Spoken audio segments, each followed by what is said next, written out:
welcome back, everyone, and we're back with a brand new show, which is not as brand new as it should be, but it's a continuation of a previous debate, in which I thought the two people that we have here tonight didn't exactly get the amount of time to talk. So I'm really glad we can help with that. So Robert, welcome back. Glad to be back.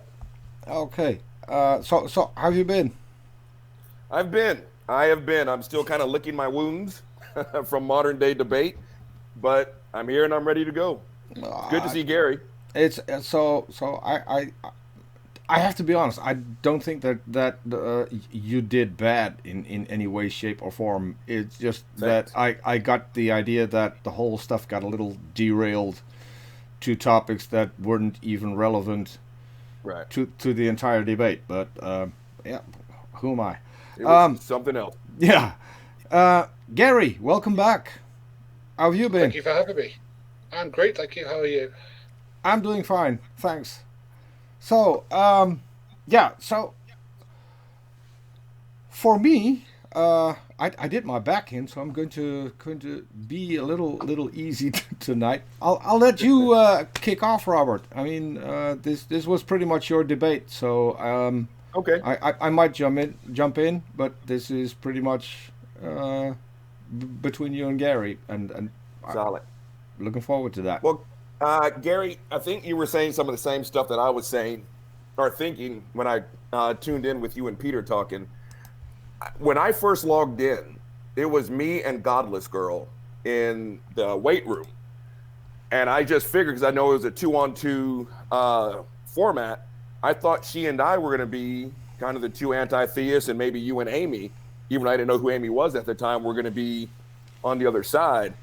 And within the first minute, when I'm introducing myself to Godless, one of the first things I thought was, I have no idea how I'm going to be able to pull this off, because there was zero chemistry between she and I. She was cold.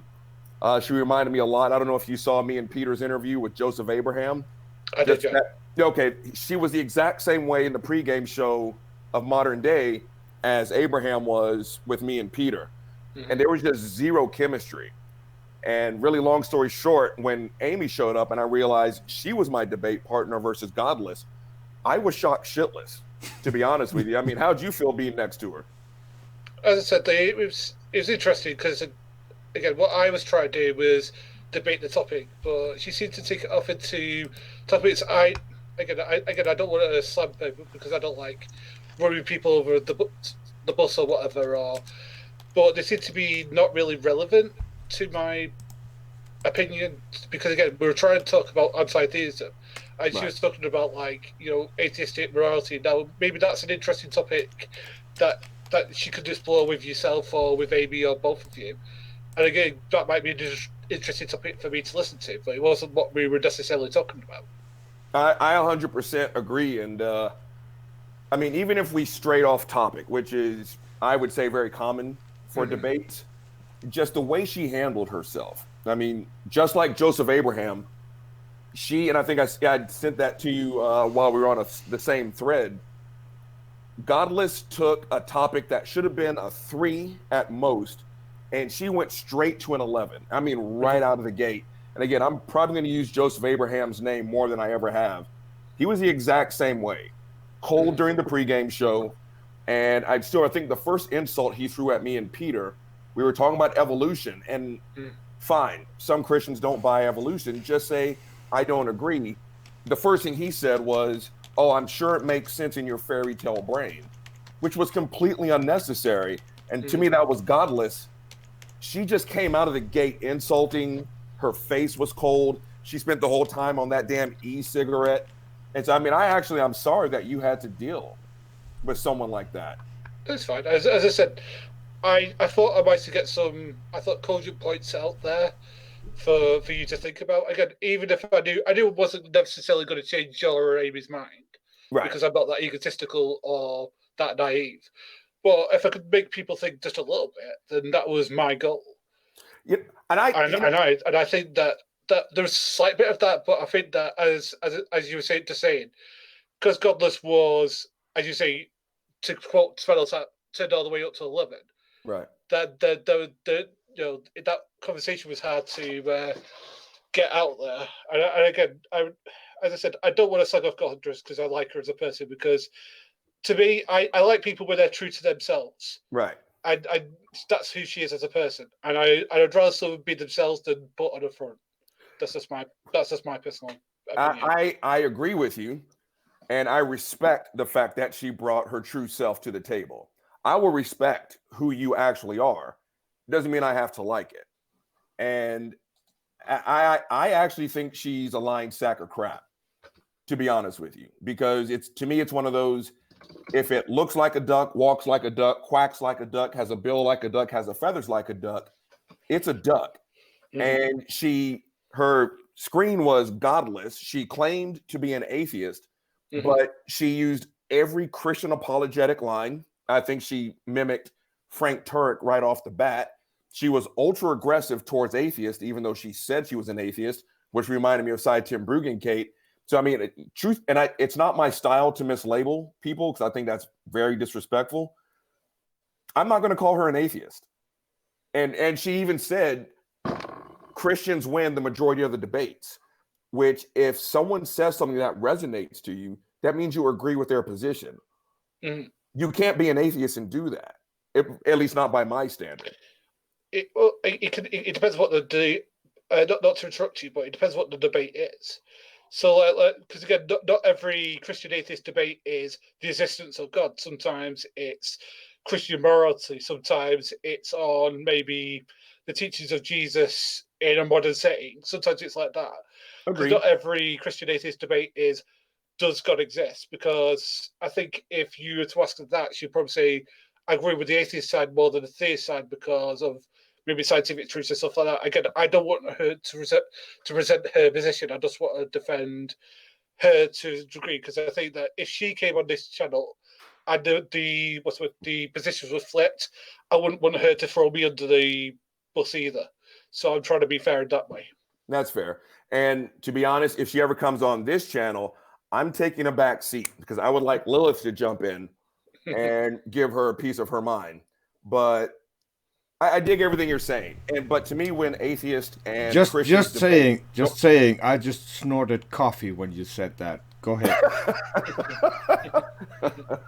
Because he knows her too. That would be a work of beauty. That would something to behold. We could sell popcorn at the front door, Peter, and tickets, and it would be sold out.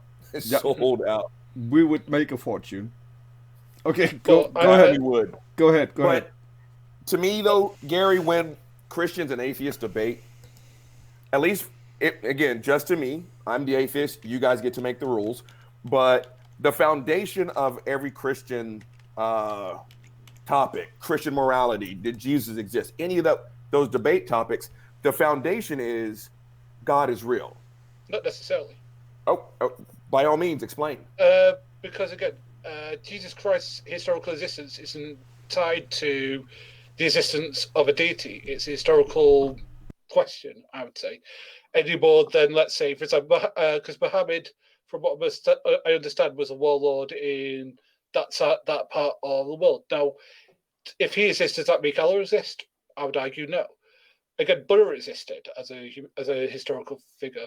Does that mean Buddhism real? True, not necessarily. No, because again, the claims of a deity are different from the claims of a historical person. So, again, you can agree with maybe the historical existence of Jesus, but not necessarily agree with the miracle claims. So, let's say you were able to compartmentalize the two. Now, there are Christians out there who believe in the historical Jesus is in a good teacher, but don't believe in the miracle claims.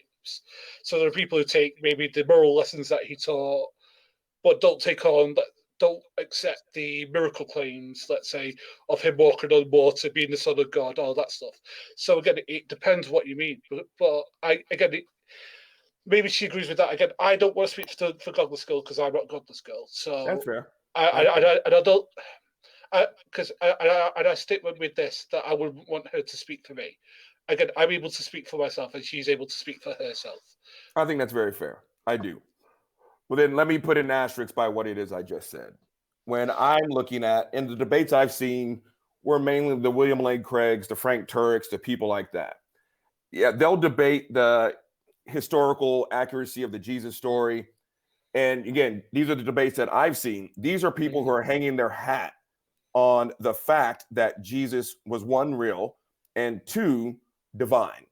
And so I will speak from my experience. Yes, the foundations of Christian atheist debates, the ones that I've seen, are based on Jesus having supernatural powers. Okay, but there are ones where, again, it's not necessarily atheist, but Christian per se, but like there's one between, I think it's Richard Carrier and Matt Ehrman. Now, both of them are non-believers, but both of them were arguing about the historical existence of Jesus. But I'm sure if you both sat them down to say that they don't really accept the miracle claims of Jesus because they're both non-believers. So, again, it can happen, again, but... Sure. I don't want to speak for Godless Girl because, but again, you can accept that they would debate maybe on morality or something like that, but not accept the miracle claims of the God because maybe that's just a step too far for you. And I'm never going to say to some, because again, let's say for example, I've watched debates before where somebody's debating, let's say, a part of the Bible, like I've seen Batman do it, or I've seen a skeptical believer. Now, I agree, probably they've won the debate. Doesn't mean that I agree with their position. They just won the debate in that instant because the person that they were debating against wasn't up to the level of debating with them. But when they are on that level, I usually find it more edifying because I don't want to see any particular side, if we're talking about sides, getting snowballed because that's, to me, it is interesting. I'd rather that it makes me think and I could go back to it every like month or so and get something different out of it because then I'm learning something. Because again, if you go to a debate to expect someone to win, then you go to debate for the wrong reasons, in my opinion. If you go to debate try to learn something, actually try to change your views, then that's more beneficial. And I think that's what I was trying. Sorry, that's what my goals in talking to you were. Again, I didn't expect it to be a tag team debate, and I'll be brutally honest with you. Okay. Because I talk to you one on one, because then you can explain to me why you think the way you do, and I can explain to you why I think the way you do, and maybe along the way we can get to maybe where each other thinks. And if I've made you think a bit, and you made me think a bit, maybe along the way we can get to a point where we're closer together than we are apart. And that's just I 100% respect every syllable that just came out of your mouth. So much, in fact, that I think the modern day debate got hijacked. You remind me of a Christian on Twitter who I've become good friends with. And I have often said on Twitter, where everyone can see it, if Christianity was more like this person that I'm speaking of right now, you would never hear a word from me. Like never. She is openly admitted it doesn't make sense. It's not rational. This person has a medical license, but it makes her feel good. It makes her do good things. And if that's the case, I've got, no beef. The little bit, because sadly we didn't get to hear your voice, and I really wish we could have gotten more. If belief was kind of more your stance, you would never hear a word from me, man. I mean, like not an ounce. And do you have a question about anti-theism that we didn't cover during that? Well, I've got a lot of things because again, my problem isn't necessarily with anti-atheism, or again, I have a problem with anti-theism and anti-atheism in that they try and boil down a problem to religion or atheism, as it were. Because again, the thing is that I think multiple thoughts on any topic is a good thing. I mean, Agreed. to a degree. Okay. Unless it's a total bigoted or hateful mindset, like it's racism or some sort of homophobic hate group, then I totally am against that. But if it's like a belief that a God exists, I don't think that's necessarily a negative in society, nor is it a negative society that someone doesn't believe. It depends what you do with it. And that's what the point I was trying to raise on Wednesday is that it's not necessarily what you believe, it's what you do with it. Again, you seem like a reasonable guy. Thank you. Again, I don't hold you to account for what I've heard discussed in atheists like Sam Harris and Richard Dawkins say. that they're responsible for what they say. You have no responsibility to that unless you agree with that. Agreed. And my point during the debate was, there are no set rules for atheism. The only rule that we all have to follow is when someone asks you, is there a God? The only rule is, I don't believe in it. You are now a member of the club. So you're right. Sam Harris is going to be different from Christopher Hitchens, from Robert Reed, from Lilith, to you name it. Atheism is just a response to one question. Everything else is everything else, like I said during the debate. My thing with Christianity is there is kind of a book. There's a set of rules. And like I said during the debate, and again, I'm totally willing, and I always have been, to judge every Christian differently. My only thing is, you guys kind of have a set standard. And so, again, every time a Christian group screws up, no one ever says they're part of our group. No Christian is part of the bad church. No Christian has the wrong sect of religion or of Christianity. And so it's like, and I've asked this from day one on my day on Twitter, how do I, the outsider, know who's got it right? Right? Is it the people who pig at funerals? Is it the people who feed the homeless? Who's got the right brand of Christianity? But the point I was trying to raise on Wednesday was that, again, even though there are terms that people use within atheism itself, which determines what kind of atheist you're going to be. Even though I don't like using them, I'll go use them now. Like the new atheists, like for example, they are very strident in their beliefs and believe people like me, even the more intelligent ones, and I think I'm fairly intelligent, are somehow irrational with no proof. They've never talked to me, never had a conversation with me. They've never, and to me, that's bigoted. Because again, you can't just take one thing about a person and then make a whole bunch of assumptions. Because again, to me, that's stupid. Because again, you can't judge me by what person X has done.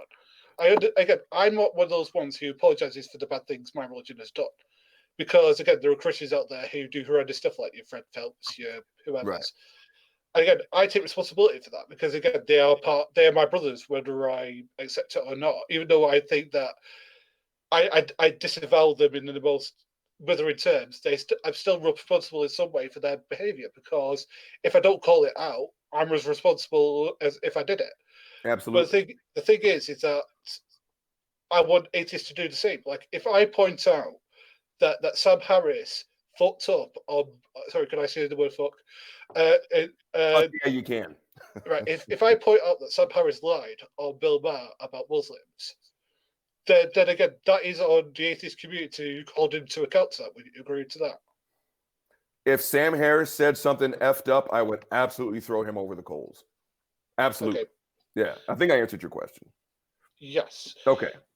But the point is that I see that they don't, because again, like they'll usually parrot it or they'll agree with it, even though like for example, from what I recall, he brought up a article in the Sun, which I could get into the problems with that in the first place, but that UK Muslims were in a like small majority going to fight for ISIS. Now, if you look at the actual context of the issue of the article, because first of all, it was in the Sun, which should tell you not to trust it in the first place, because the Sun is a piece of shit.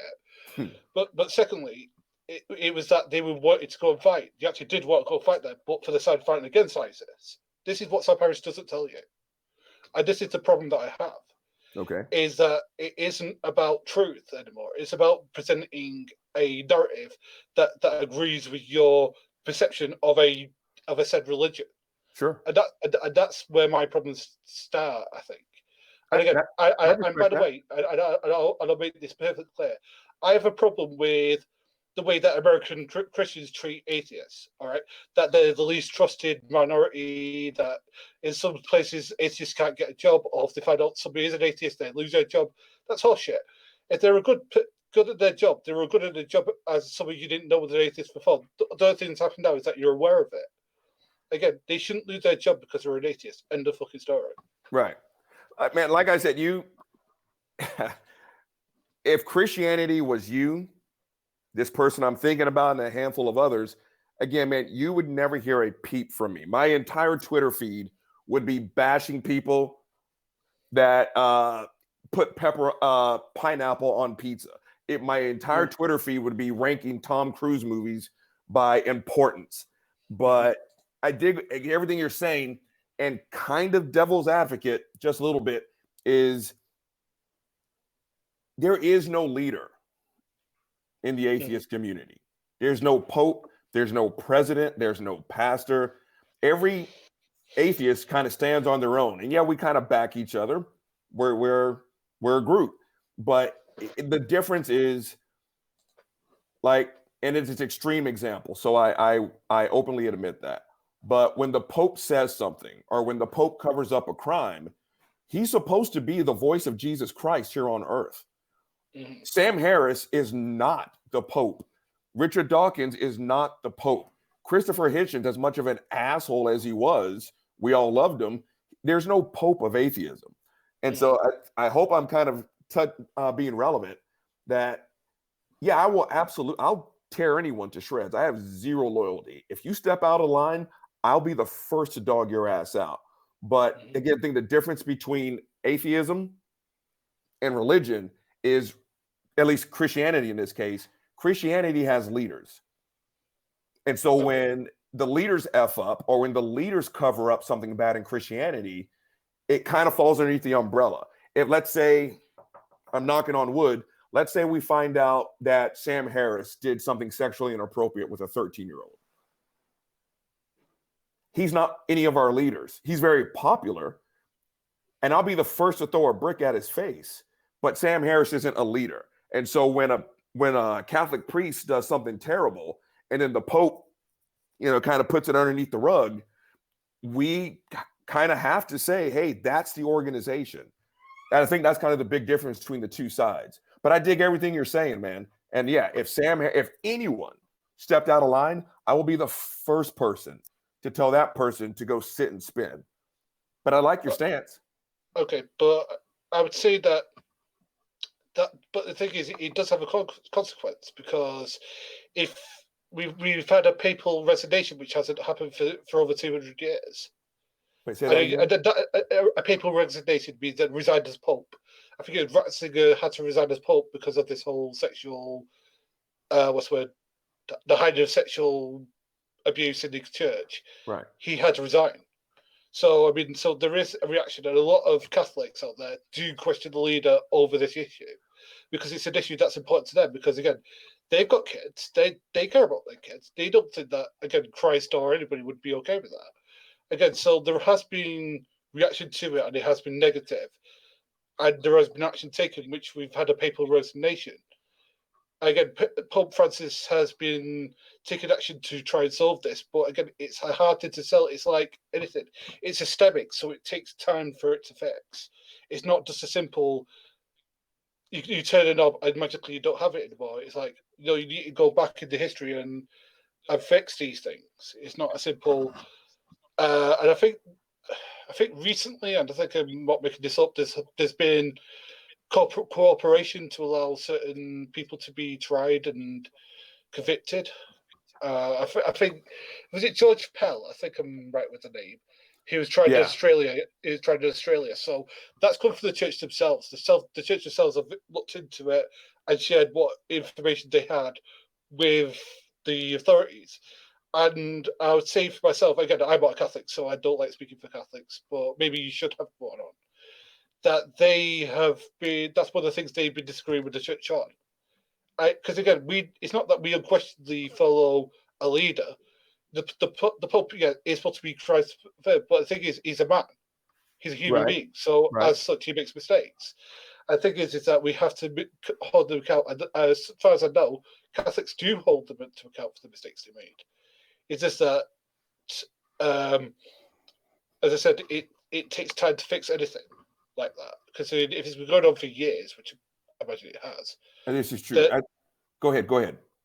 It takes years to fix. It's not just simple, you turn the knob and fix it. It's like, even though I know I'm talking to an African American, I'm going to talk about systemic racism. There's still now in 2020 systemic racial problems in America. I mean, I'm correct about that. Especially we've had Black Lives Matter and stuff like that. It's the same sort of thing. It takes years to fix these ideas because again, it doesn't necessarily come from the faith itself or from the government. It comes from people's attitudes and people's. Okay.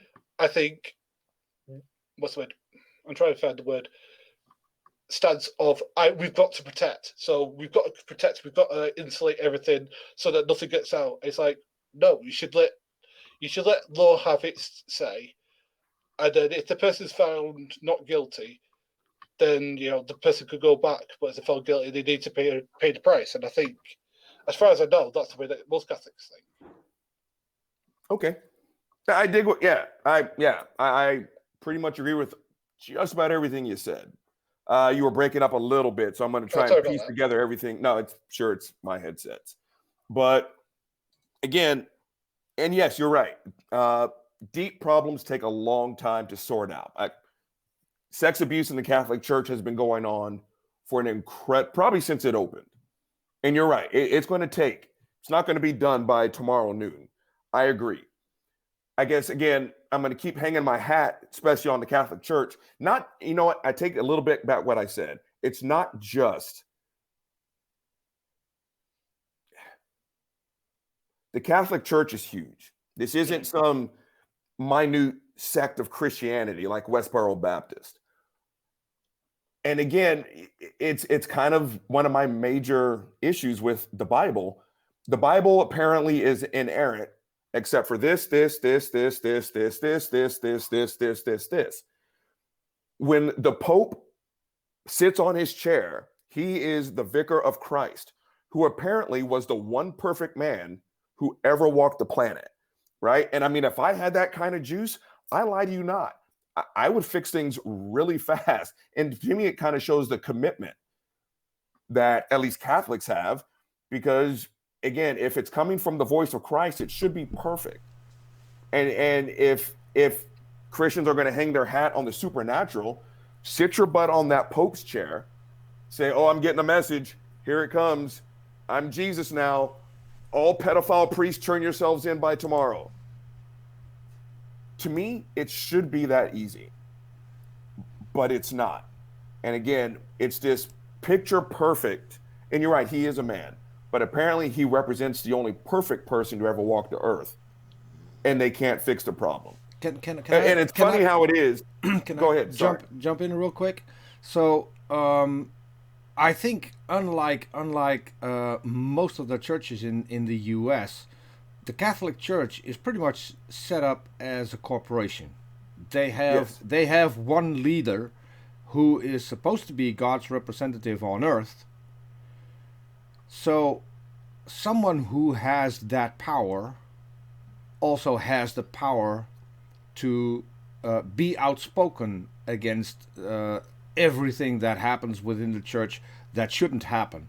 So he could be outspoken and say, hey, listen, when we get complaints, we're going to nail those people to the wall if they're guilty, and we're going to provide all the evidence needed, and that is not happening.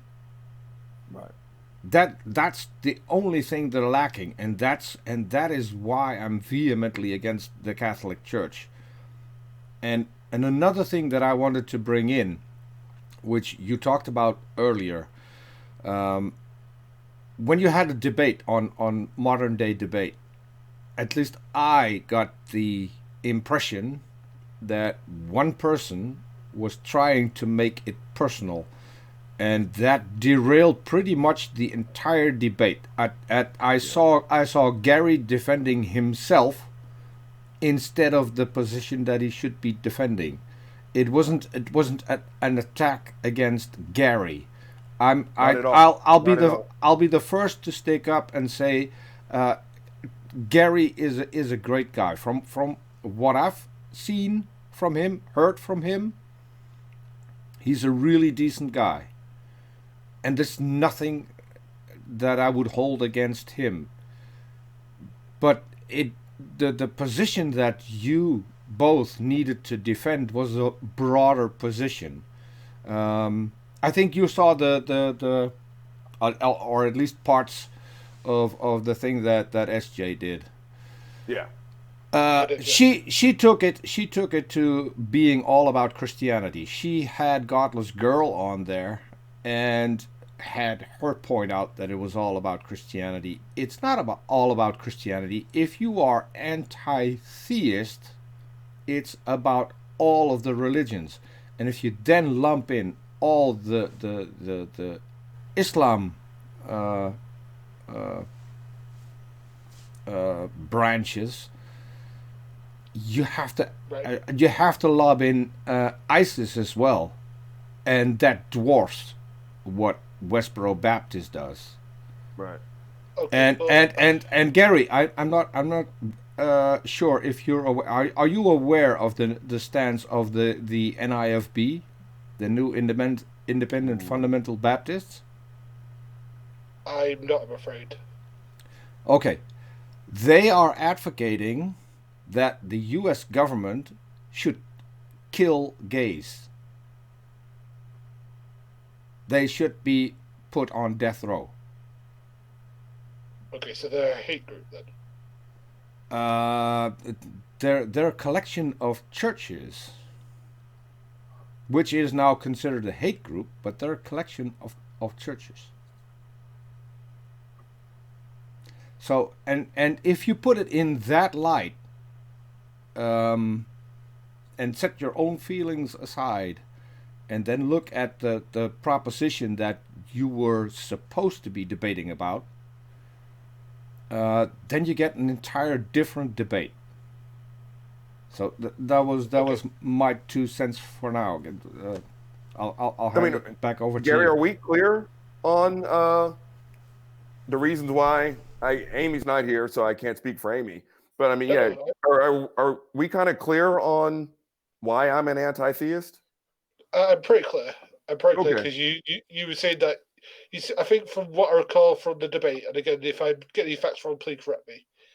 That your sister is LBGT. That was something that I remember from the discussion, from what I recall. That she only got married. I think you said about 3 or 4 years ago, if I remember rightly. Oh, my Again, my sister? memory. But yeah, yeah. Right. So I mean, I do have questions regarding that. Like, do you Ask think away. that no? So how long has she been out, if you don't mind me asking? 48. She will be 52 this year in December. No, but She's how long will 51 she now. be out? When I say out, I mean how long has she been out as a lesbian? I mean, Oh, wow. Officially right after college. I already knew, but we didn't have that talk until a little bit later. So let's say the 90s, early 90s.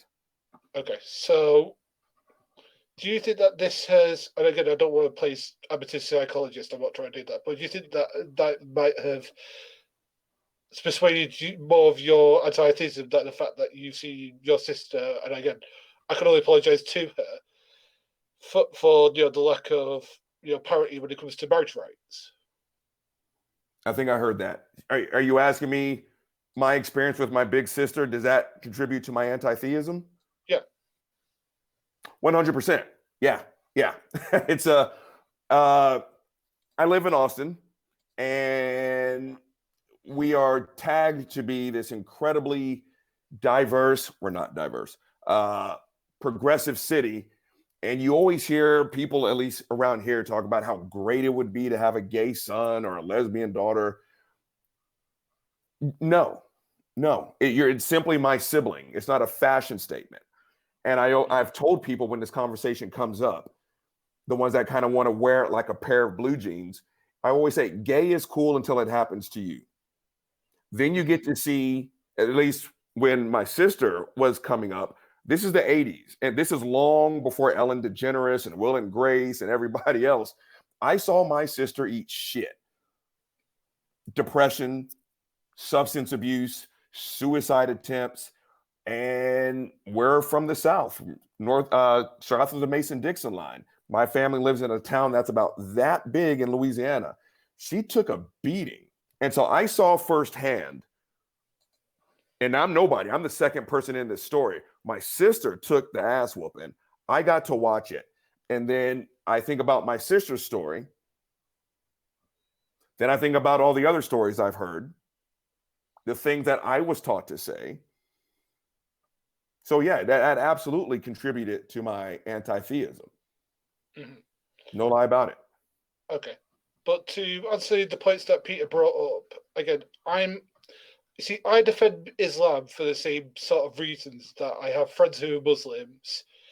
I live in Britain, which has a very, very high Muslim population. And the thing is that I've been got before, I'm not going to be got again. And when I say that, is that hating a specific group that I'm told to hate, I'm never going to fall for it again. Right. And I think that Muslims are just the next group it's okay to hate. Do you know how I know that? Is that people have to lie about it. Again, because I see lie after lie after lie being promoted by both theists and atheists on Muslims. Because again, most Muslims don't hurt anybody, they just go and live in peace like the rest of us. It's just the assholes who give them a bad play. And I'm not saying that to be a dick, I'm just saying that because I dig it. I dig it. Because again,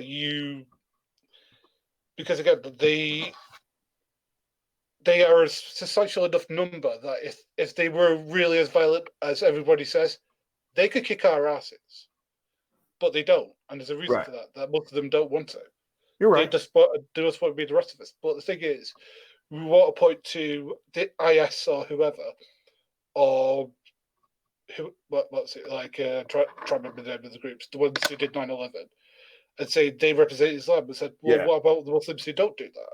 The ones who serve you coffee or work in the corner shop or You're right. just drive you taxi cabs or whatever. Are they not representative of Islam? And that's my problem. You don't look at the whole picture. You look at a specific group and say they represent Islam. No, they represent Islam as much as a minority. Again, I'm never going to apologize for people like the Westboro Baptists because, well, they are Christians. They don't represent my views. Right. But but again, I do accept them as my Christian brothers and sisters. And if I had a chance, I would talk to them. But again, they're not going to listen to what I've said because they're probably going to call me, a lot of homophobic things that I would get disgusted by, and I'd probably walk out. You're absolutely right. You are absolutely right.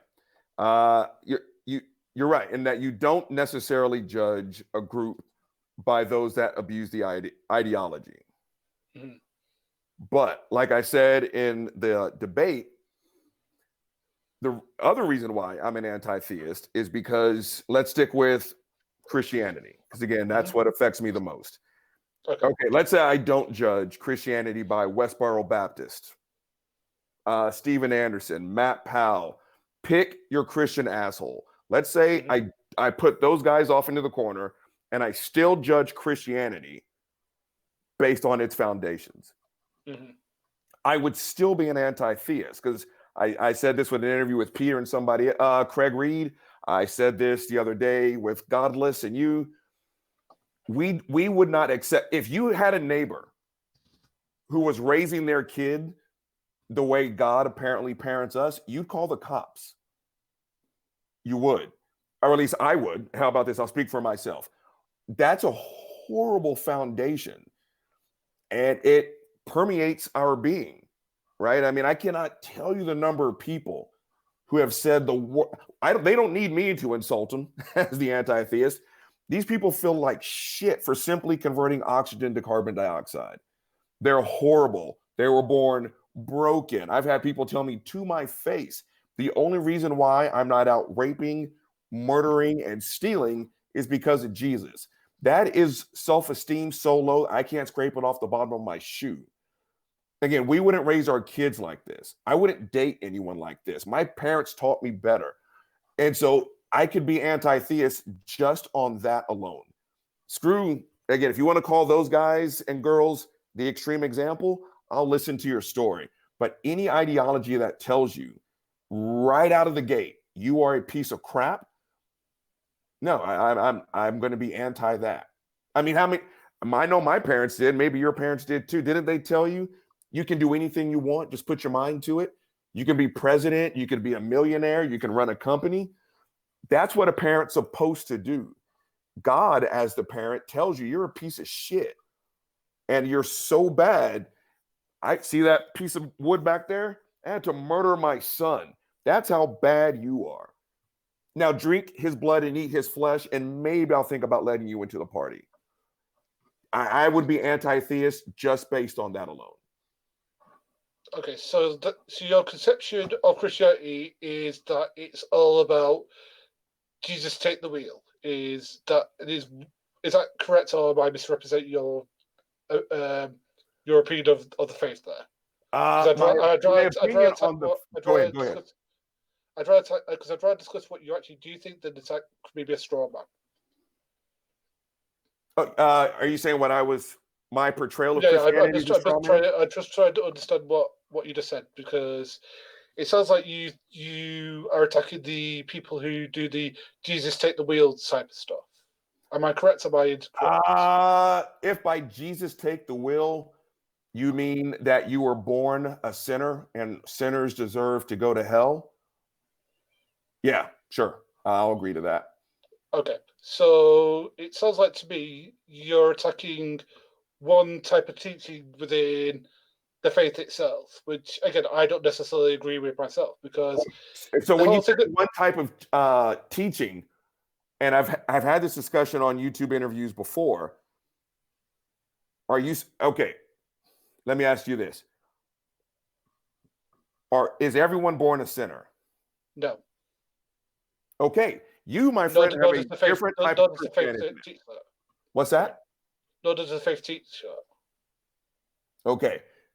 Then how about this? I will tell you the way I was raised. Okay. You were born a sinner. And I will take all hyperbole out. You were born a sinner. Sinners can't be in the presence of God. We are incapable of living the perfect life because God can only be around moral perfection. So God sent his son to live for 33 years the perfect life that none of us could. 5. After those 33 years of perfection, God had in his plan that Jesus was to be crucified. 6. Everyone who accepts that sacrifice will be cleaned in the blood of Christ. 7. You can now go to heaven. So all hyperbole out. That's the way I was raised. And I'll dare to say the overwhelming majority of Christians, in my experience, that's what we were taught. Okay. See, the thing is that I have heard that teaching before, usually from American evangelicals or ex-American evangelicals, and it's rather depressing, to be honest with you. As I said, I think Christ would really find that disgusting that people are taught that, because that isn't what he was saying. What he was saying is that you have to be responsible for what you do, and I think that's the whole point of the faith. Because once you do bad things, you are responsible for correcting it. You have to be accountable, because Christ died for that, in order for you to have a example of how to behave.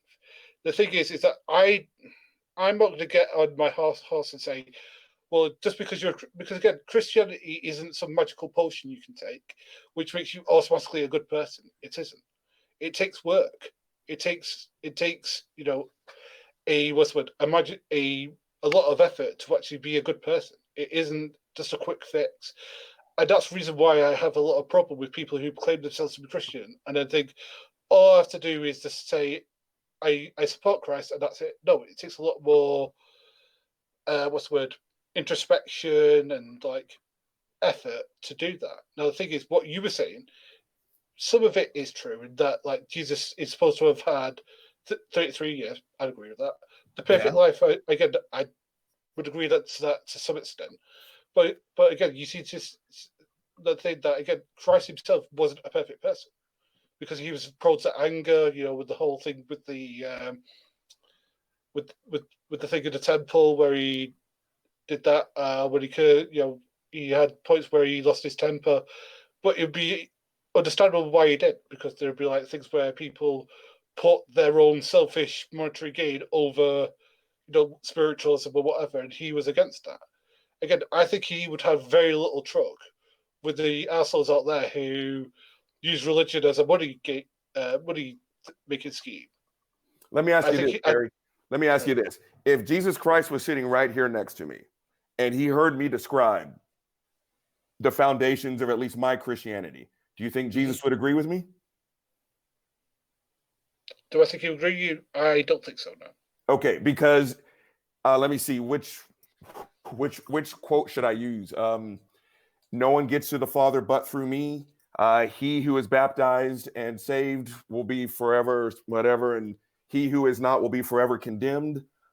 These sound pretty much like the teachings that I was raised in. And it sounds like you're saying that that's kind of incorrect. He who is baptized, he who is saved and baptized. God, I can't get this one right. But please continue. So you're saying if Jesus was sitting next to me right now, he would disagree with my portrayal of Christianity.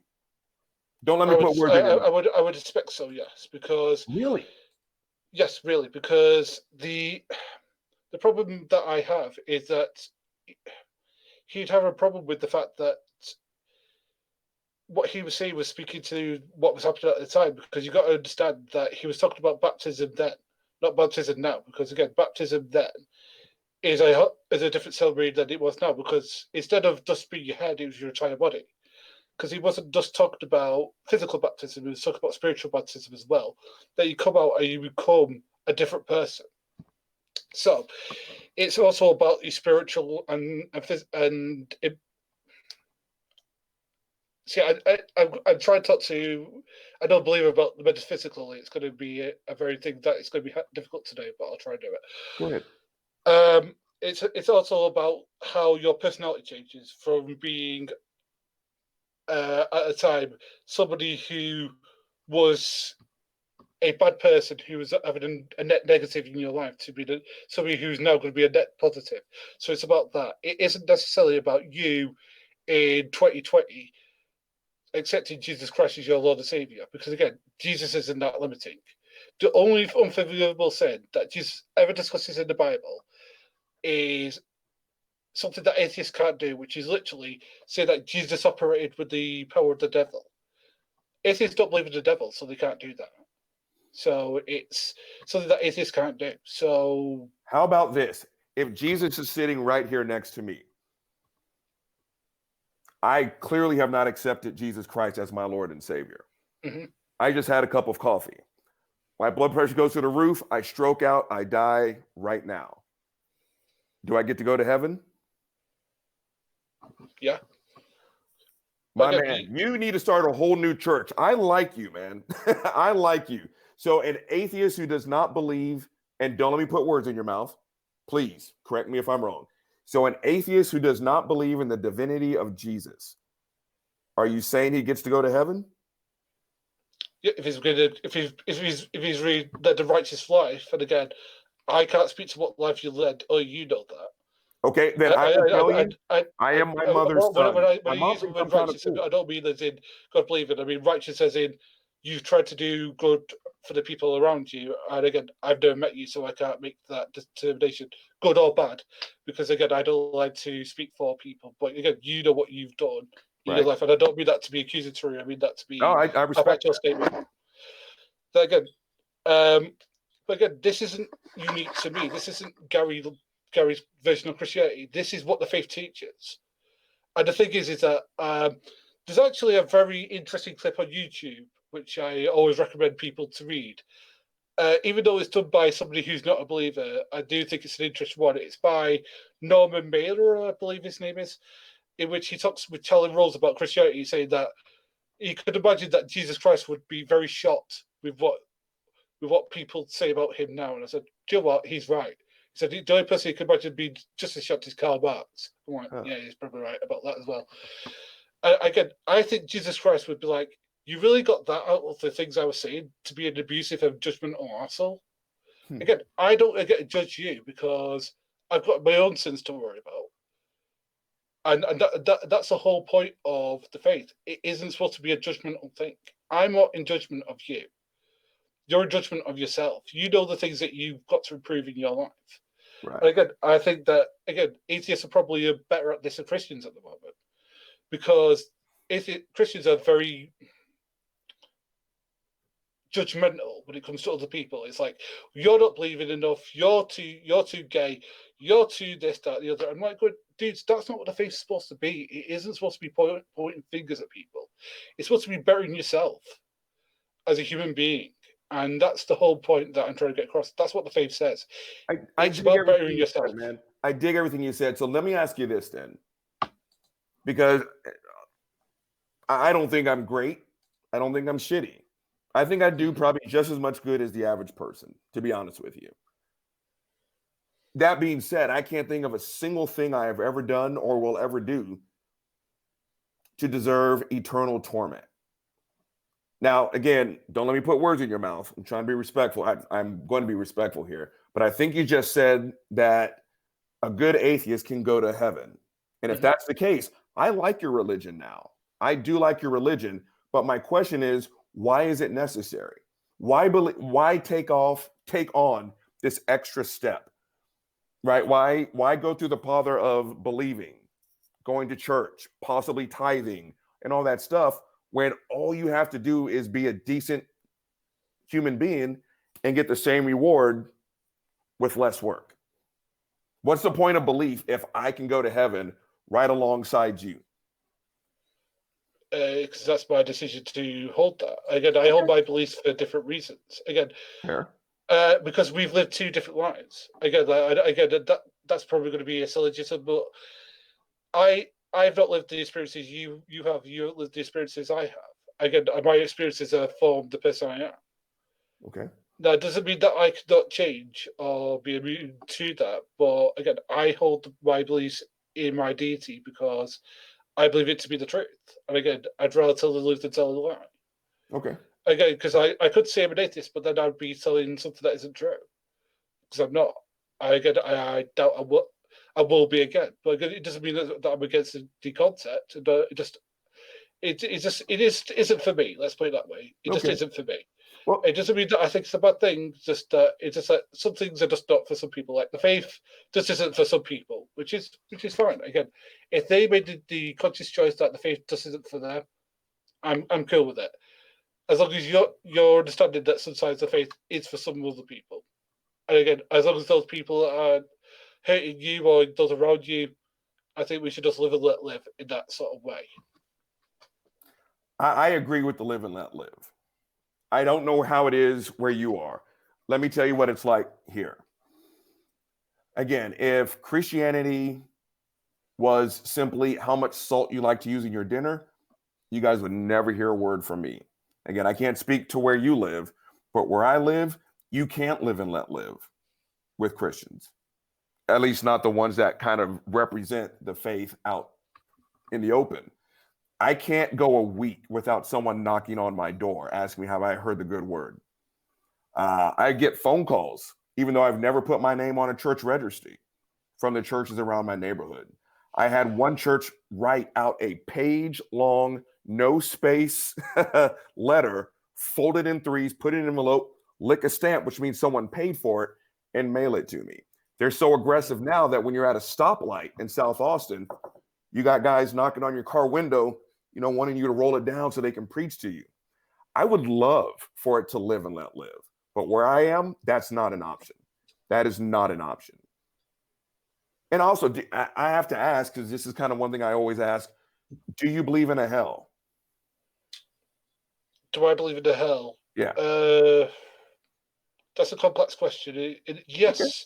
but not in the way that most Christians teach.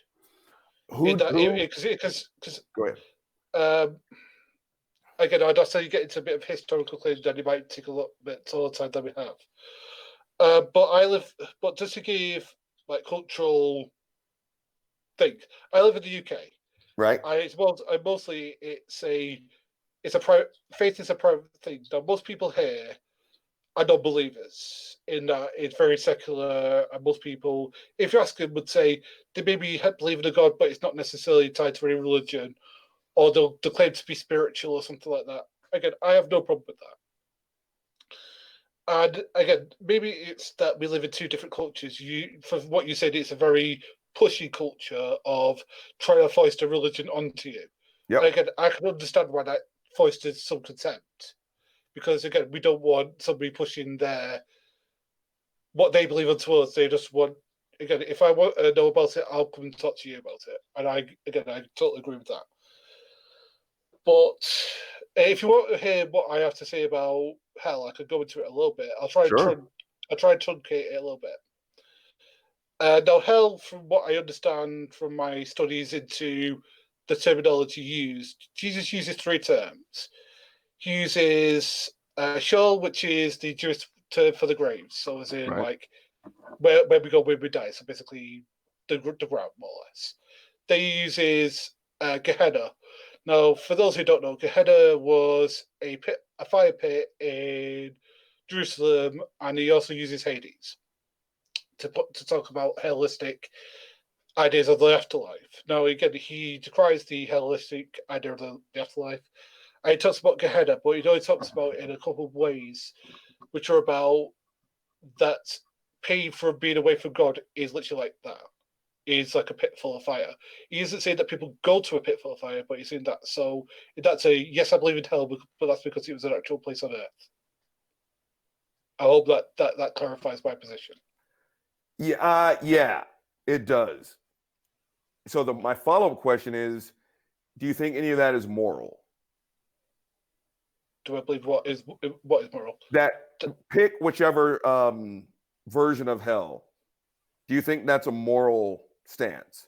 That some people get to either just kind of go to sleep, not wake up, total separation from God, eternal torment. I mean, I think I've heard just about every interpretation.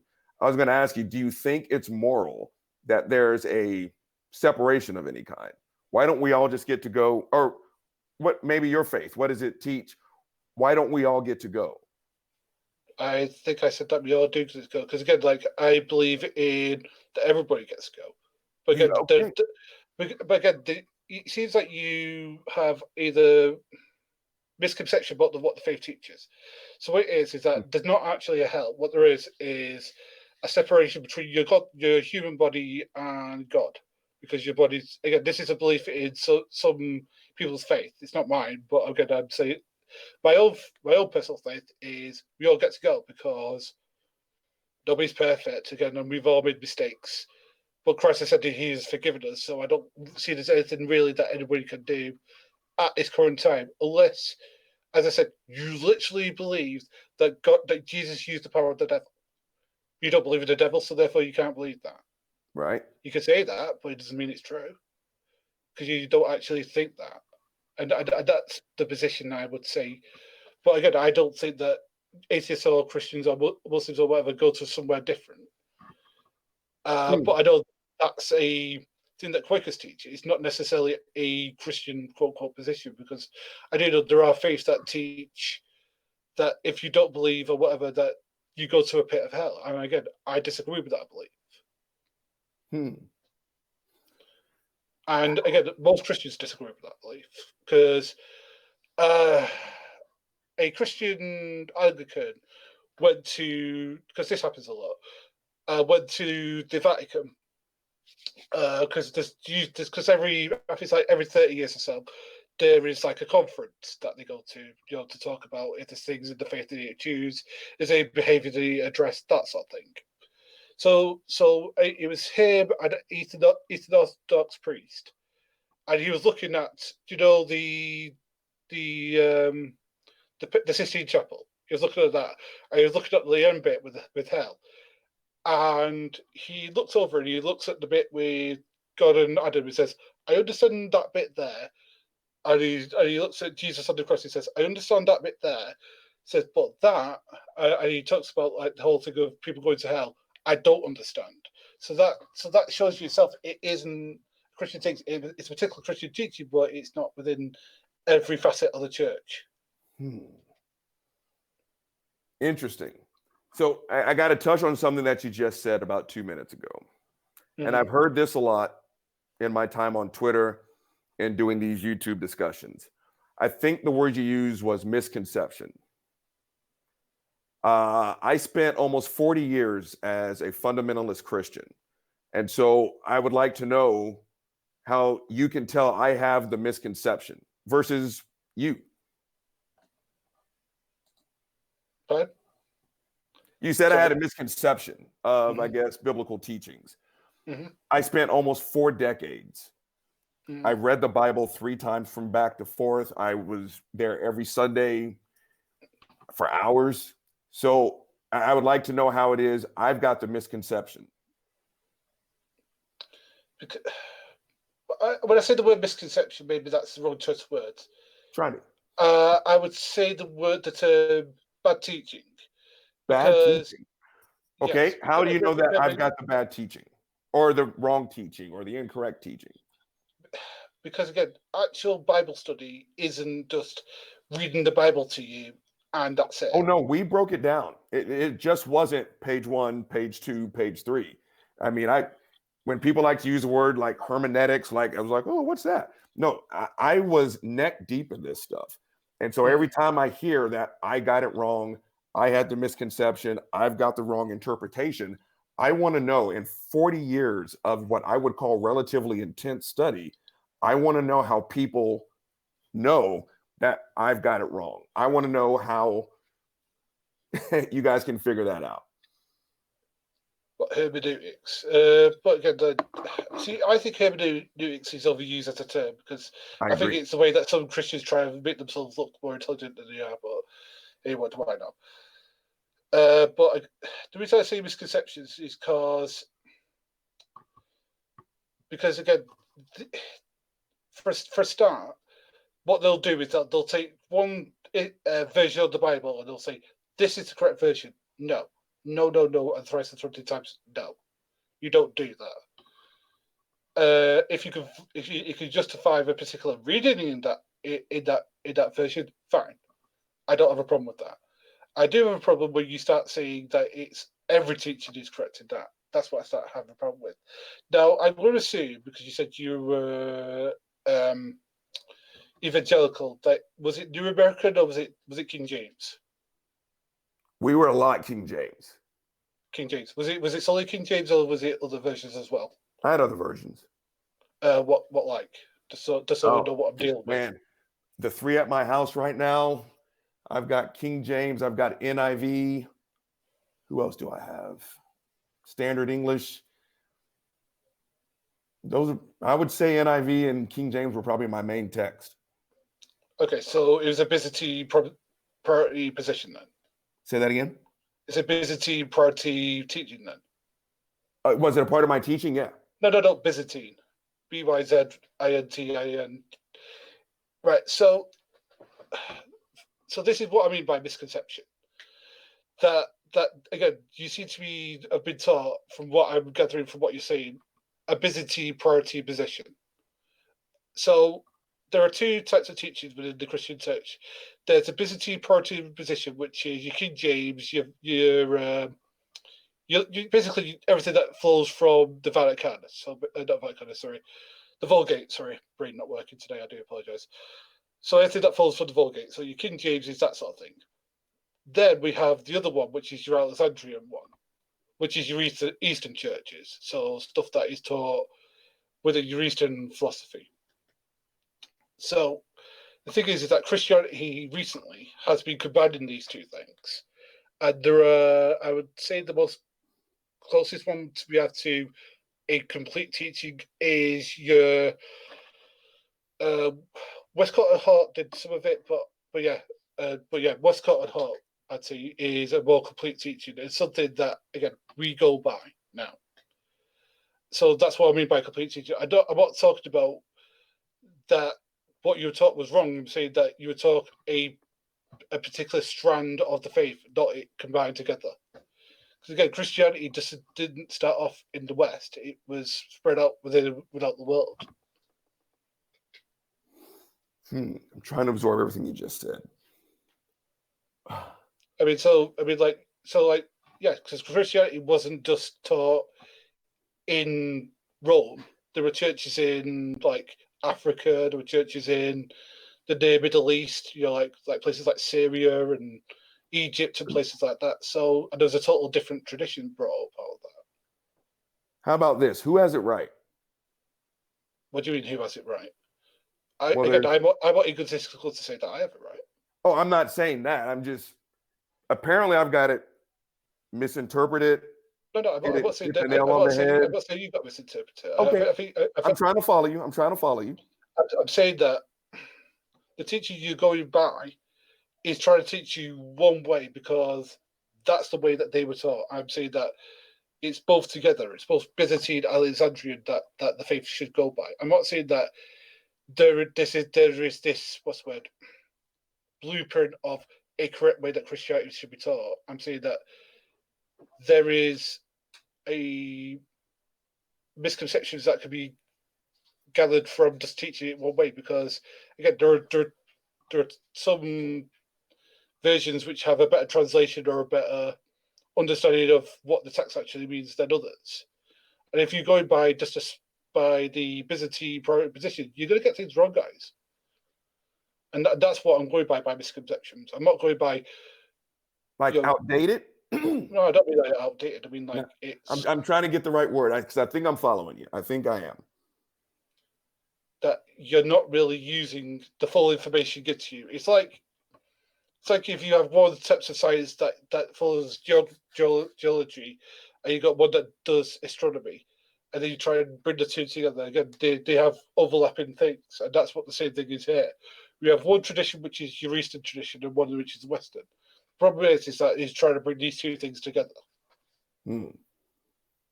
That you see, that's the misconception that I think that you have. All right. I don't blame you for it. I don't blame anyone else for it. I just think that sometimes this can be a problem. Okay. So my main guy that kind of raised me in the game, Pastor Clark. Mm-hmm. I'm pretty sure if Pastor Clark was sitting next to me instead of Jesus, he'd probably tell you that you were wrong or had the wrong misconception or interpretation. I'm sitting here in the middle as the non-believer. Mm-hmm. How do I know who's telling me the truth? I'm not going to say I'm telling you the truth because, again, I what's the word? I admit, and I think I admitted this in our discussion, I'm a human being and prone to error. Right. Okay. The thing is, with your pastor, pal, he'll say, "Well, I know I'm right because Jesus said so." See, now which one has the more honest position, him or me? Go back to I think I heard it. So if Clark is here, you're there, I'm in the middle, and I ask who's right, what would be your answer? My answer would be, well, again, I don't say that I'm right though. That's the thing. I don't say I'm right. Again, I admit that I'm a human being and I can make mistakes. But he wouldn't say that. He'd say because Jesus says he's right. Again, I think that makes me more right because I've admitted the truth. Again, I'd rather admit the truth than lie. Okay. No, I dig it. I respect every word you're saying. You definitely practice from my stance, a very unique brand of Christianity. But it's not unique though. I'm sorry. Down here in the South, it's very unique. There's no give, there's no leeway down here. It's definitely my way or the highway. When I drive from Austin, Texas, back to Louisiana, by the time I hit right outside of Houston, the both sides of the highway are littered with "you're going to go to hell" billboards that are huge. So down here, it's definitely one way. Maybe it's just regional, but you sound a tad bit more forgiving and humble, to be honest. But that's not what's going on down here. But again, Christianity calls for humility, though. Say that again. Christianity calls for humility because you should tell that to American I can explain what the laugh is because I know that's probably not what you're used to hearing. Not at all. Not at all. I think from what you've been saying, you're used to people being fire brimstone and very certain of their position. And the thing is that that's not the faith is at all. The whole point is that Christ himself told us to be humble and maybe like listen to those who and treat those with kindness, those who disagree with us. But you see, Christians don't want to accept those teachings because it doesn't fit into their agenda. I see, and this is the problem that I have with some Christians is that they want to be hateful because that's who they are as people, and they want to use religion as a shield to protect them from criticism of that. And that's my criticism of the faith sometimes, is that people could use it as a shield to avoid criticism. And I think that is wrong. I think Christ himself would find that disgusting, but, what do I know? I dig it. And like I said, if I just had to choose, I think your brand of Christianity sounds a little sexier, to be honest with you. But down here, it's the exact opposite. There is no humility in Christianity, not down here. Now, it's wrapped up in the humility gift wrapping paper, but it's anything but. Everything that you just described about being humble and nice and all that other stuff, again, it's not necessary. Or hanging it on the Jesus thing isn't the least bit necessary. You know what I mean? And so again, when I go back to what I said, if I can get into heaven right alongside you, belief just seems like an unnecessary step. And again, I'll go back to what I said during the debate, in that, again, I think you said you were more right than Pastor Clark because you at least admitted that you could be wrong, which I respect that view. But again, I think I can speak for just about every atheist. We can't tell you guys apart because Godless, she can tell me that she's an atheist. I'm pretty sure she's a Christian troll because she sounded just like Joseph Abraham. And if Joseph Abraham was here, he would say he was right. Matter of fact, he did say he was right. And he actually, no disrespect, sounded just like you when he told me I was part of the wrong Christianity or had the wrong misinterpretation. Now, I've got 3 Christians, you, Abraham, and let's say Clark is here. You guys are all saying the same thing, and you guys all sound convinced, except I'm the guy in the middle who can't tell who's telling me the truth. Can you dig it? I can understand. Okay. But can you understand where I'm coming from, where the frustration, that is a little bit frustrating because I'm having to flow against the tide of the Christianity you've been, been shown before. Again, I'm telling you that that's not how the faith should be. And again, I'm not saying that I have a perfect understanding of what Christ wanted, because again, I'm not him. But I do have his words, and I try to understand them the best I can. And I'm damn sure that he won't be agree with half the stuff you say that Christianity supports. You said he would agree with me? Yeah, no, I said I don't think that he would agree with some of the things that you said that the faith would support. Really? Interesting. I just don't think he would, because I think if he came down now, I seriously think this would happen. And he saw like these scumbags trying to feast money out grannies, and you pop off you scumbags like that. He'd be disgusted. Like, hang on a second, you got people living in flaming poverty, yet you're living in a bar mansion. Did you even read the book? Do you even read what I said? And then you get into people like saying hurtful things about LGBT and whatever. You're using me to cover for that. Who the hell do you think you are? Like I think he would kick some ass. Really? Do you believe that Jesus was God in human flesh? Do I believe Jesus was? Yes. Okay, because it was God, the original God. He had it in his book about how we treat people who are in the LGBTQ community. So if Jesus is God and God is Jesus, then they said the exact same thing. How do you separate? Because again, like I said during the debate, you can go straight to Leviticus and I think Deuteronomy, and you can see the prescription for homosexuality, what sentence they should receive. And so do you really think Jesus would come down here and support people like me and everyone else who's apparently you as well, who give our LGBTQ brothers and sisters the thumbs up, or do you think he would support the ones that were killing them? I think he support the ones that gave the thumbs up because Really? he literally says in the Bible, take the B, because even if I was to grant, for the sake of argument, that the Christianity says that homosexuality is sin. Let's say I would argue it doesn't, but let's say for argument's sake, it does too. It says it does. It also says take the beam out of your own eye before sticking the speck out somebody else's. Right. But do you know what? I've got a lot of sins I need to deal with. They're massive. Again, I've got a lot of things in my own life that I need to fix first. I sure as shit ain't going to go to somebody else who's not hurting anybody by having gay sex, isn't doing any harm that I know of for gay sex. Again, the only time you having sex is my problem is in three ways. And I think that you'd agree with these three ways. Try me. Okay, number one, if it's unconsensual. So even though what I mean by that is if it's a sort of rape or that sort of thing, right? That I think everybody should be against that.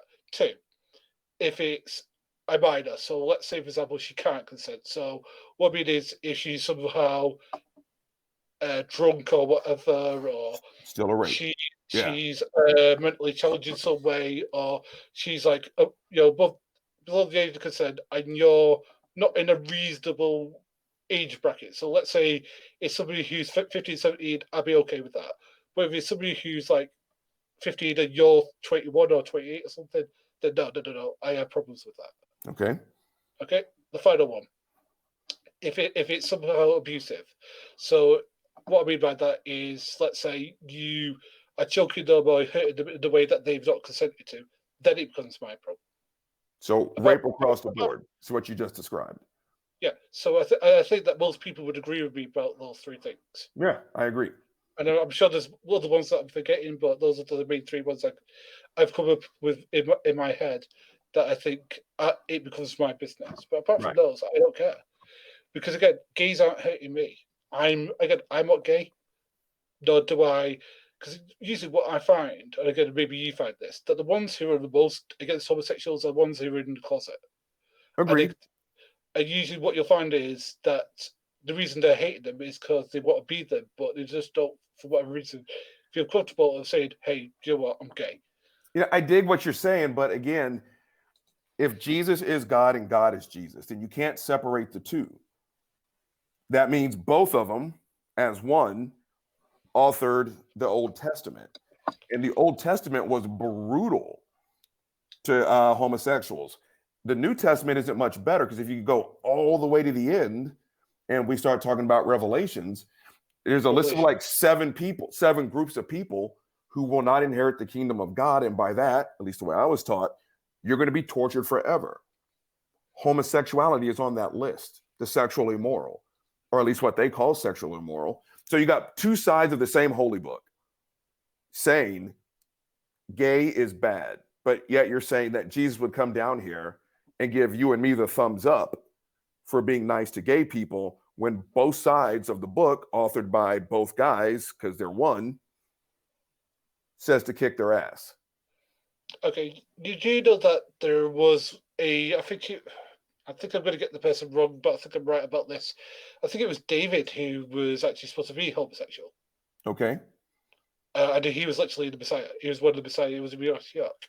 He was one of the Messiahs, because I think there is theology about that. There is a teaching about that he was gay, to prove that the messenger could be anybody. Again, the whole thing about Leviticus is that it's not necessarily anti-gay. It's about. Keep going. It sounds pretty anti-gay to me, but go ahead. But the teaching I've been privy to, again, my teaching is wrong, so take this with a grain of salt. I understand. That it's actually about that laid in such a way that I'm trying to find a way to say that's not going to be crude. It's not about shagging people the backside. It's about the fact that personal relationships, like for example, you're not to marry, but again, if you want to sleep with them, hey, that's your business. That's the whole thing of the teaching I've been on. I just truncated a very complicated teaching into something quite simple. Wait, what's a complicated teaching? That's again, it's not about gayness. It's about necessarily in the eyes of God it not being right to marry somebody of the same sex. But again, people have said that that's not necessarily right. That it could be possibly about health, hygiene things and stuff like that. Wait. I'm a little confused. So you're saying the teachings on homosexuality in the Bible are complex? Yes, because some people have said it could be a hygiene thing. Okay, then here's where you and I are going to splinter on that. Mhm. When I am told to pick up a rock and throw it at someone until they're dead, that doesn't seem very complex at all. That actually seems very simple, and that's hatred. I would not throw a rock at a dog. And so to throw a rock at someone until they're dead is an incredibly brutal way to die. So it doesn't sound very complex to me. I agree. Okay, so maybe I'm confused on why you said it was a complex teaching. And also, and again, I can only speak for American Christians down here in the South. It sounds pretty damn simple where I live, because their interpretation of the Bible, you may not agree, is homosexuality is terrible. I mean, I was on a thread this morning because I tweeted something out last night about Christian love and homosexuality. And I got this standard line, murderers need forgiveness, rapists need forgiveness, and they all can find forgiveness in the bosom of Christ, putting homosexuality in the same ranks as murder, rape, theft, arson, right? So, I mean, again, maybe where you are, it's different, but down here where I am, homosexuality is actually, I'd say, the worst thing that you can do. Because up until 4 years ago, before my sister got married, if you got out of jail for murder, we would give you a marriage license. 5 years ago, my sister couldn't get married. She works her ass off. She pays more taxes on property taxes than all the churches in Texas combined, times a million. And she was still a second-class citizen. So when you say it's a complex topic, again, down here in the South, not at all. It's very simple. I mean, Matt Powell came on our channel and straight up told us the government, he's a Baptist, if I'm not mistaken, that the government should execute gay people humanely, whatever the hell that means. But down here, it's not complex at all. They're hated. And if I ask the typical Southern Christian, I would say American Christian, typical, if Jesus was sitting right here next to me, what would he say about homosexuals? I'd have to mute my screen. The vitriol would make my computer go blank. So again, it doesn't sound like it's a very complex topic to me. You throw rocks at them until they're dead. And then the better part of the book that Christians like to hang on to says they're going straight to hell. Either liars, they're part of the 7 or 8. So how is that a complex teaching? Can I jump in real quick? Can I jump in real quick? Okay, so because this is also being addressed in the side chat, I think there's a really big difference between Christianity in Europe and Christianity in the U.S. I see that.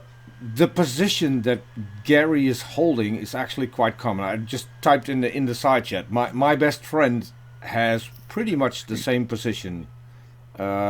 He has no specific denomination. He will just go to a church where he likes the people or likes the service.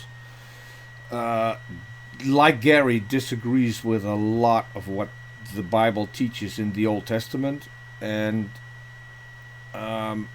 so I would have a question for Gary, and that is, how do you match up the Old Testament and the New Testament? How do you account for the total change? If Jesus is God, then he did a full 180 in the New Testament. So how do you account for that extreme change? Okay.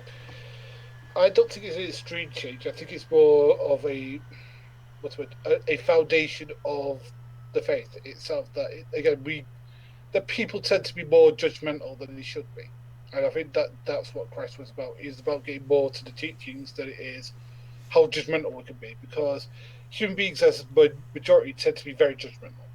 I've noticed since I've been online is that people are very judgmental because if people don't think like them, they must be this. And again, this is what human beings are like, and I think that's the whole point. The whole point of the New Testament is fulfilling what happened in the Old Testament. Again, people say, "Oh, it's a totally change." I don't think it is. I think what it is telling people, "Look, you're putting too much stock into judging other people instead of being judgmental of yourself. You are to be held accountable." Gary, hold on. Um, See, and this is what happened on modern day debate as well. You take it to the people. What I was talking about is actually the God of the Bible. He did a full 180 that has nothing to do with the people being judgmental.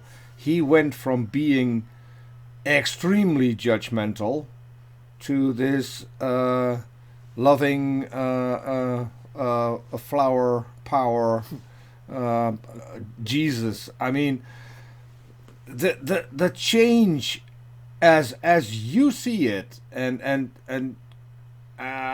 believe me, there are a lot of people who disagree with you. I watched one yesterday bully pretty much everyone, telling a woman that he was happy that she couldn't have children because she wasn't a real Christian to her face. Oh dear. I know exactly who you're talking about. And so he said, my behavior reflects Christ.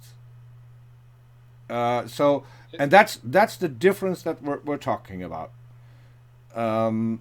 This particular individual, I can call him by his name, is G-Man. No, Jesus. So, yeah, to me, he's The worst. yeah, real trash. I can't say anything else. He's just trash. I would talk to him on the channel, but he's afraid to confront me for some reason. But this is the difference between the U.S. and Europe. I think I haven't seen in my 58 years. I haven't seen people like that on the street here. I've seen fundamentalist Christians, but not to that extent. But they do reflect the God of the Old Testament. And this is why I ask. It is not about the people. It's not about how people interpret the Bible. It is the literal difference between the Old and the New Testament. So how do you explain that enormous difference? It's a very complex answer, which again, it's going to sound like I'm apologising for it, which again I don't want to do. But again, the Bible is different type. The Old Testament is different type of writing. So again, it depends what part of the Old Testament you're talking about. Because some of it is poetry, some of it is apocryphal writing, some of it is like that. So it depends what you're talking about. Again, Can I give you an example? I know that sounds like a non-answer, but I can only be truthful. How about I'll give you an example. An example. Okay, that's fine. The Old Testament God was a butcher. Mm-hmm. That guy murdered everybody, literally everybody, drowned everyone, told certain people to go kick the shit out of that tribe and this tribe and do all this stuff. And now Jesus, who apparently is God 2.0, said, what is it? He who lives by the sword dies by the sword. Now that is two contradictory characters, even though they're the same person. How do we get from butcher the snot out of everyone and hug everyone? How did that switch happen? I can get to why I think that historically, like, because you got to understand back then, everybody wanted to kill everybody. I mean, if my history of like Middle East is correct, where I think it is, like, I mean, we've got to understand that the Jews were invaded like at least 4 times that I know of. We've got the Babylonians who carted them off.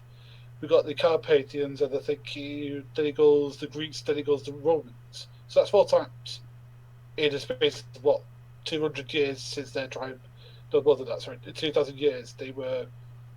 Well, more than that, or 1,000 years they were incarcerated 4 different times. We've got the Egyptians and God knows what else that didn't do them any favors. So again, that's I think it. See, I don't think that it was necessary to do those things, but that's just my personal opinion. And I think that the Jews were using God as a tool to apologize for their bad behavior. It's like, well, you know what, God's doing this because if you look in those ways, God isn't actually present, because whenever God appears in the Old Testament, I think if I'm not wrong, he's usually in something. So he's usually in a rock, or he's in a burning bush, or he's in the water, or he's in something else where he actually appears to whoever, and he'll tell them what he wants to do. From what I think my memory's right on that one. I don't think Gary, I don't think that's correct, because and I don't know the verses, but he actually went to Abraham's house, had dinner with him, walked with him. So he was there. He was there as a man.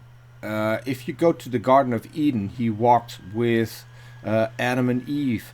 If you go to the story of Job, he walked with Satan. So he must have had some form of body, because Abraham describes it as 3 men coming to his door. 2 left, the third one stayed, and the third one was God. So, but what I'm getting at is, now you have a God who is also Jesus, who went from stoning gays, stoning disobedient children, stoning rape victims, to everyone can go to heaven and everything's okay.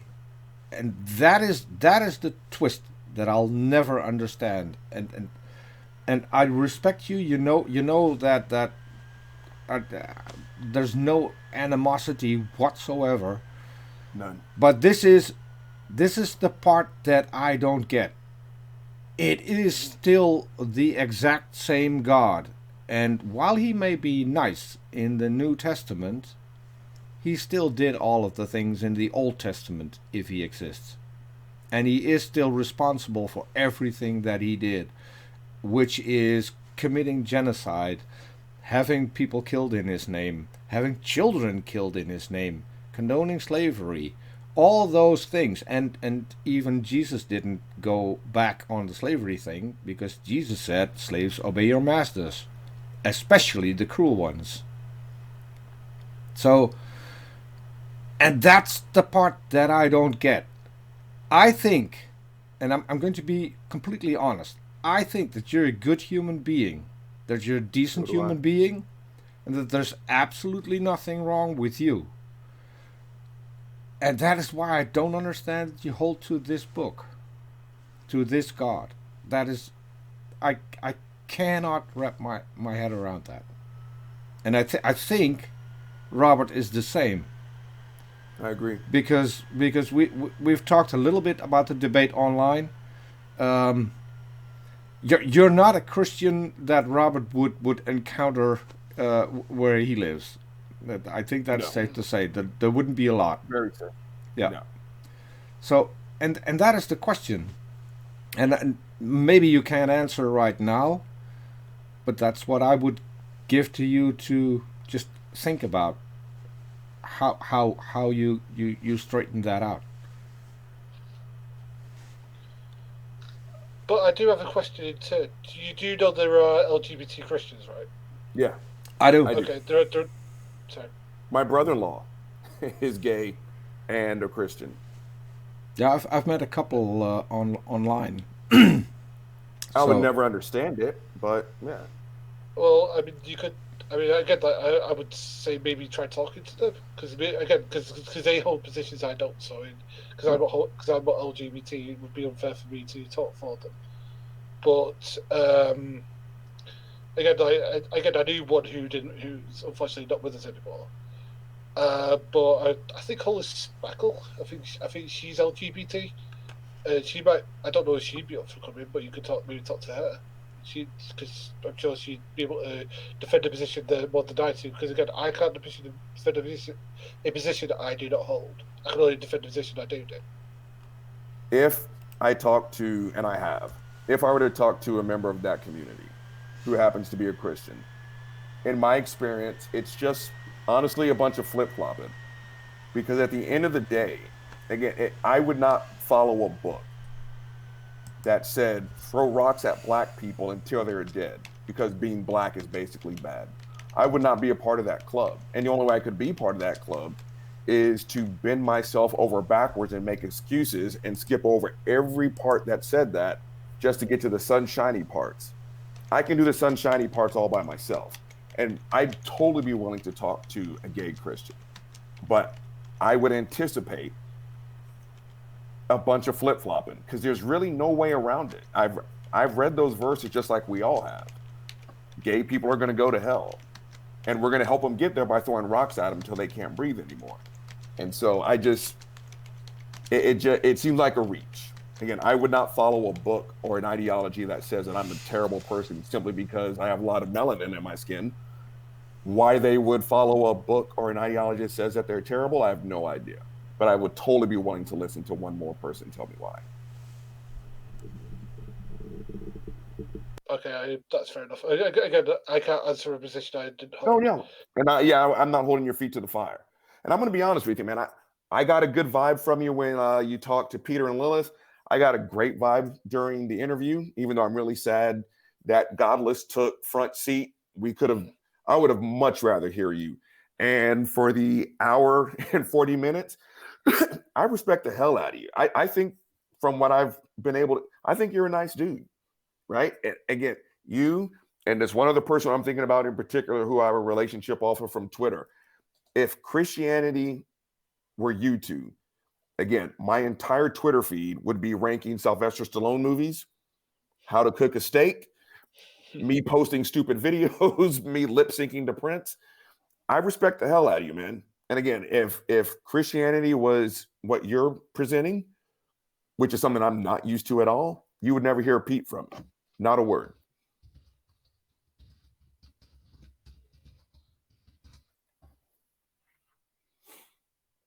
I'm getting destroyed in the comments. It's fine.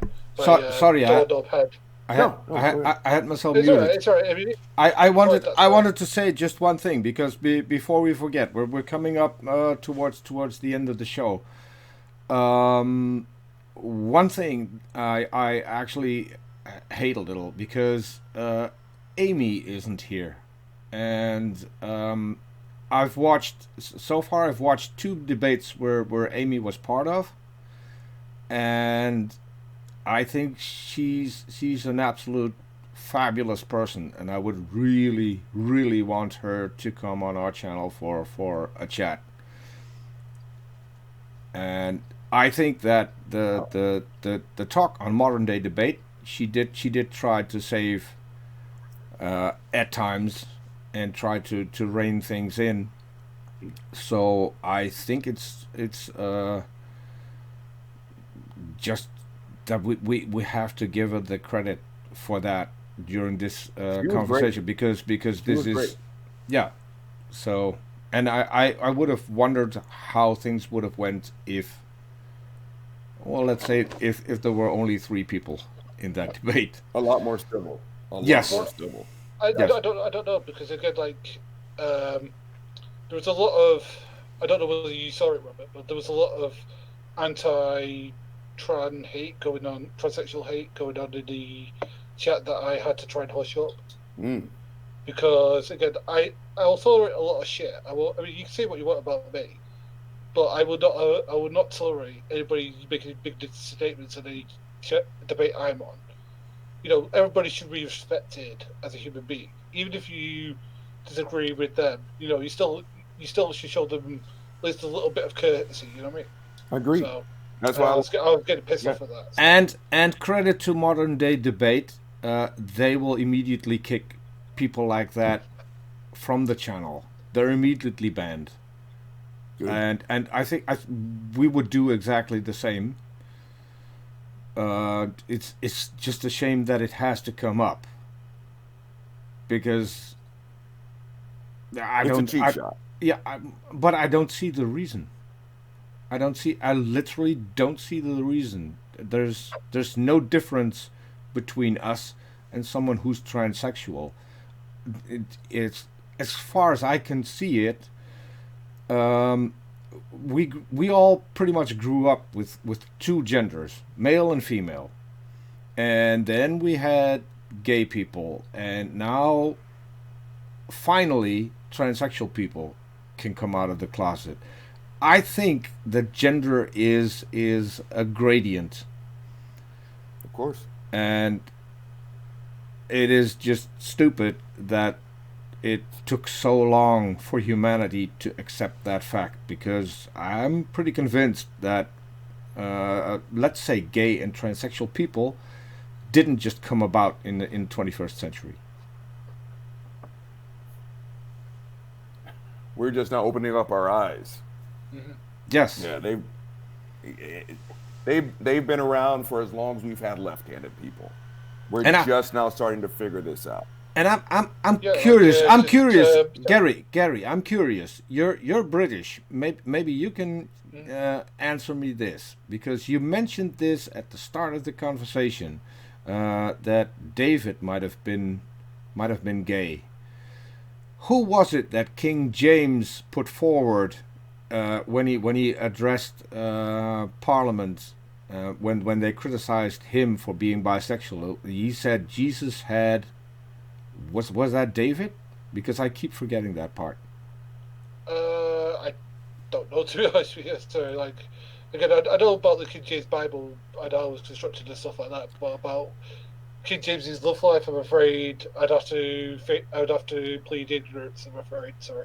Yeah, wish so knew the I answer to I that. still need to go back to that. But so we're coming up to an hour and 45 minutes. So I would really like to get to a closing, so Okay. we can have some good views on this conversation, because I think that's worth it. We can continue it in a different show. I no Okay. problem with that. So As I said, I still Lilith to talk to her again, because again we've had a chat offline and on Twitter as it were, and I'd like to talk to her because she seems like a nice person. As I said, like again, for the people who say, "Oh, I'm creating my own Christianity," I don't think so. Because again, most Christians agree with what I'm saying. It's just that there's some you unfortunately get into a dogmatic stance of this is how it has to be. It's like, no. The thing is, I don't think Christ would agree with hatred. That's just my bottom line. Okay. and you'd be surprised how many Christians in the U.S. would vehemently disagree with you. That's exactly what I was thinking.